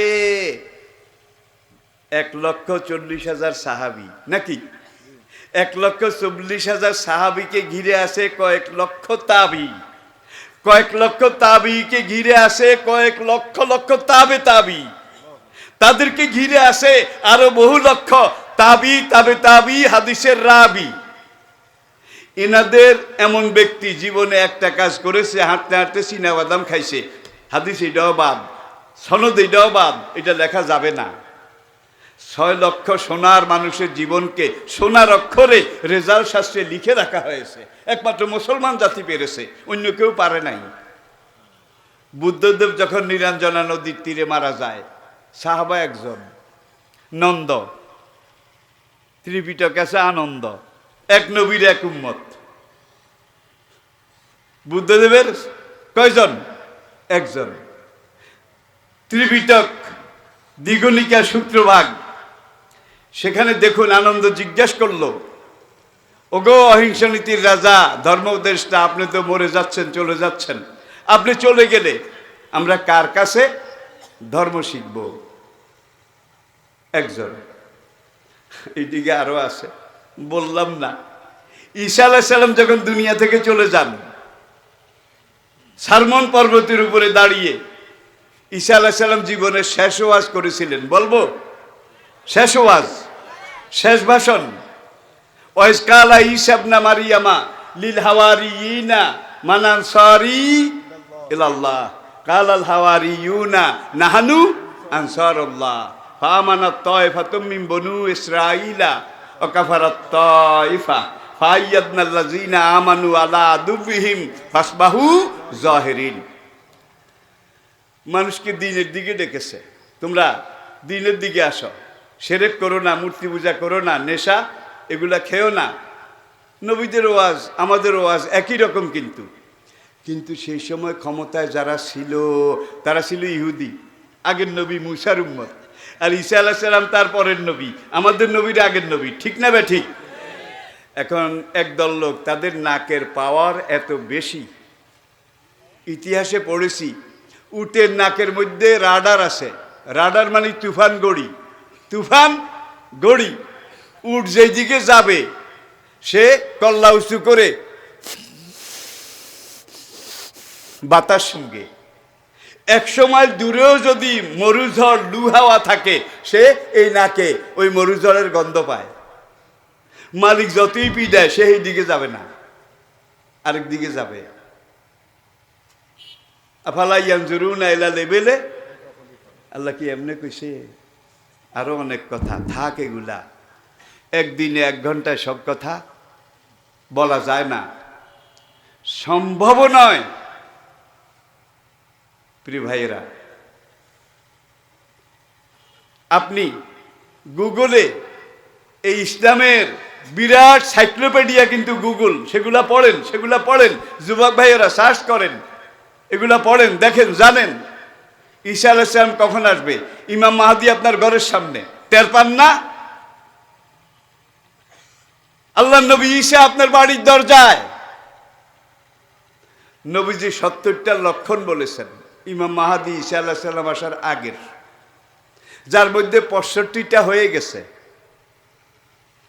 বাকি আছে কয়টা?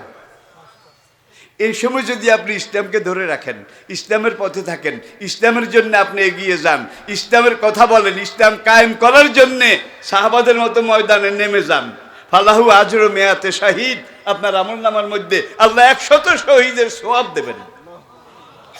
সাহাবা, তাবিন, তাবে তাবিনের সাথে আপনি একই জান্নাতে যাবেন। কি হুজুর ঠিক আছে? তাহলে আপনারা ইনশাআল্লাহ এইভাবে দ্বীনের পথে এসে যান। আর এই টাচ মোবাইলের মধ্যে সিনেমা চাওয়ার জন্য এখন আর সিনেমা হলে যাওয়া লাগে না। টাচ মোবাইলে সিনেমার বাবা আছে, কি নাটক আছে, নাচ গান আছে, লারে লপ্পা হারে টপ্পা, এগুলাও আছে। আর এই মোবাইল আমাদেরকে যা দিয়েছে আধুনিক বিজ্ঞান, তথ্য প্রযুক্তি, তার চাইতে কোটি কোটি গুণ বেশি আমাদের থেকে ছিনিয়ে নিয়ে গেছে। স্বামী বিদেশে, বউরে বড় টাচ মোবাইল কিনে দিয়ে গেছে, বোন নামে অ্যাকাউন্ট করে গেছে।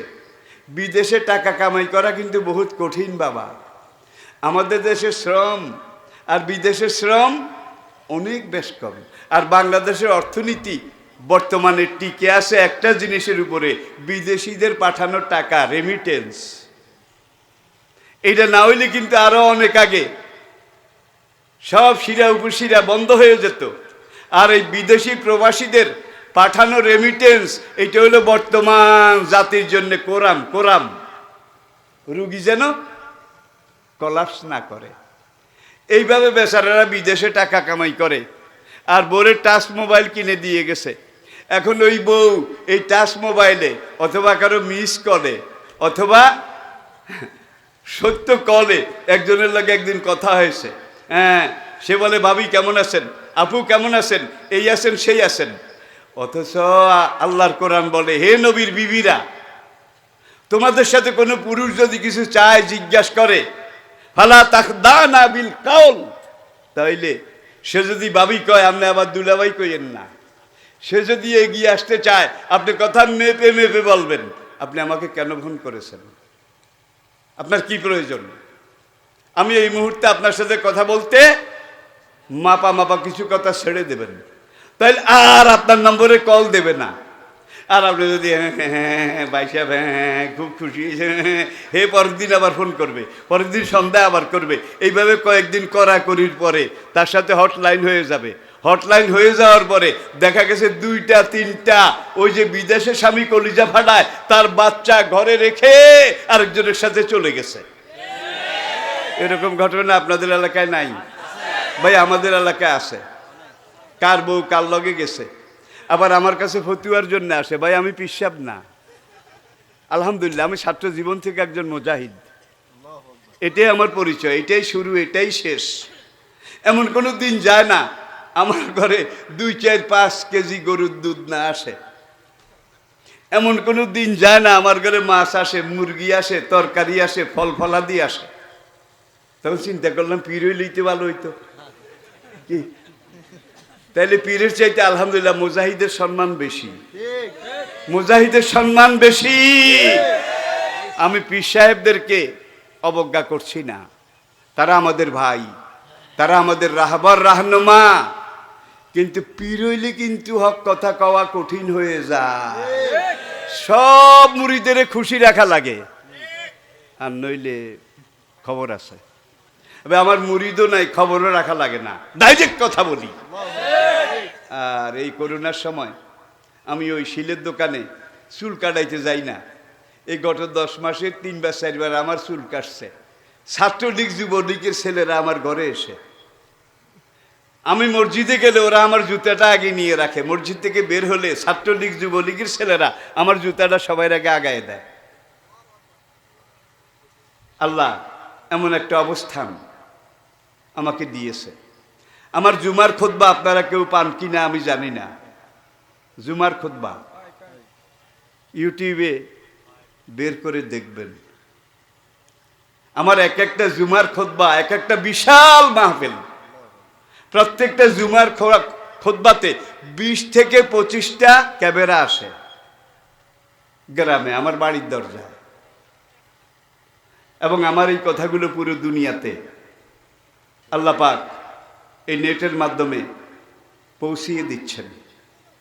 তাইলে আপনারা ইয়াবা খাবেন না, নেশা খাবেন না, আপনারা এমন কোনো কাজ করবেন না যেটা নবী বলে না, ইসলাম সমর্থন করে না। 5 ওয়াক্ত নামাজ ঠিক মতো পড়েন, সত্য কথা বলেন, হালাল খান। তরুণ ভাইয়েরা আপনারা এই তরুণ বয়সে বেলালের মতো আল্লাহর ওলি হয়ে যাবেন। রাজি আছেন? রাজি আছেন? আসেন। আল্লাহ পাক আপনাদেরকে তৌফিক দান করুন, আল্লাহ পাক আপনাদেরকে কবুল করে নিন। আর যেই কথাগুলো আমি বলেছি একটাও কিন্তু আমার নিজের কথা নয়, বোধহয় লক্ষ্য করেছেন আমার প্রত্যেকটা কথা কিন্তু রেফারেন্স। সুতরাং মোবাইল ব্যবহার করেন, কিন্তু মোবাইলে সিনেমার নাটক কি জানি, বেজাল্লা বউ, এই বউ, 2 বউয়ের ঝগড়া, শাশুড়ি বউয়ের ঝগড়া। আপনি কি হেকমত কম জানেন নাকি? ওখান থেকে শিখা লাগবে না। ওখানে যেগুলো দেয় এগুলা সব নষ্টামি, এগুলা সব বদমাশি, এগুলো দেখার দরকার নাই। গুগল খোলেন আপনি, উইকিপিডিয়া, মোবাইলে উইকিপিডিয়া এটা খোলেন, গুগলেও 30 পারা কোরআন আছে না নাই? উইকিপিডিয়া নয়, এটা মুসহাফে ওসমানীয় নয়, এটা আপনি শুয়ে শুয়ে পড়েন, কোনো অসুবিধা নেই। শোয়ার আগে পড়তে পড়তে ঘুম যান, কিন্তু ওই জিল কোরআন শরীফ খুলতে হইলে বসে পড়তে হবে, বালিশের উপরে রাখতে হবে, অজু থাকা লাগবে। কিন্তু ওই গুগলে যা আছে, উইকিপিডিয়া আছে, মোবাইল থেকে পড়েন, পড়তে পড়তে ঘুম যান। এই রাত্রে যদি আপনি অ্যাটাক হন, এই রাত্রে যদি আপনার উপরে কোন রকম বিপদ আসে, মরণ আসে, আপনার শহীদই মরণ হয়ে যাবে। সুতরাং মোবাইলের ভালোর দিকগুলো আপনারা নেবেন, খারাপ দিকগুলো বর্জন করবেন। রাজি আছেন তো? রাজি আছেন তো? নেশা করা যাবে না। কুল্লু মাস্কার হারাম, সব নেশা আল্লাহ হারাম করেছেন, রাসূল হারাম করেছেন। আমার এলাকায় 3-4টা যুবক গত কয়েক বছরে মারা গেছে। ওরা নেশা খাইতো, হুইস্কি মদ এগুলো খেত, ইয়াবা খেত। একটারও বয়স 40 হয় নাই, 40-এর আগেই এগুলা খাইতে খাইতে তাদের হার্ট, বাল্ব, লিভার, কিডনি, পিত্ত, ব্লাডার, প্রোস্টেট গ্ল্যান্ড এগুলো সব এই নেশার আগুনে ড্যাম হয়ে গেছে, মরে গেছে। ওরা বুড়া হওয়ার আগেই চলে গেছে। আমার যুবক ভাইয়েরা, বুড়া হওয়ার আগে কেউ মরতে চাও? মরতে চাও? আল্লাহ দোহাই, নেশার কাছে যাইও না। আর এই যুবক তরুণ এরাই কিন্তু আমাদের আগামী দিনের আশা ভরসা। মাঠের লক্ষণ কিন্তু ভালো, যুবকদের ইমানের জোয়ার আমি দেখতে পাচ্ছি। আল্লাহ পাক আপনাদেরকে কবুল করুন।